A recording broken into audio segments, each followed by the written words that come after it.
Hello everybody, this is Moses from ZAATARGARDENS, and this is episode 58 of Gardening Without Edits. This is the fastest I've ever seen grapes, or at least a Thompson grape, become ripe or ready. All the grapes, let me swing it around. Of course, Lulu's watching, making sure nobody's bothering us. This is the fastest I've ever seen the Thompson grape become ready. The Concord still have time left. They have to be purple. Manuka, they're not, I believe that's how you pronounce it. They're not even close to being ready. But I just thought about it right now. I'll link up in a video right now of an older video with these grapes. This is my grandmother's cutting of her humongous grape. I'll also link a video to that of her grape plant she planted decades ago. This is a cutting of that plant.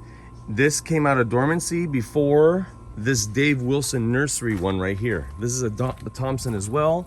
This came out of dormancy a lot later than my grandmother's cutting. And now the fruit is also ready. And this is a lot more productive than that Dave Wilson one. So, Grandma, thank you. Happy gardening, everyone.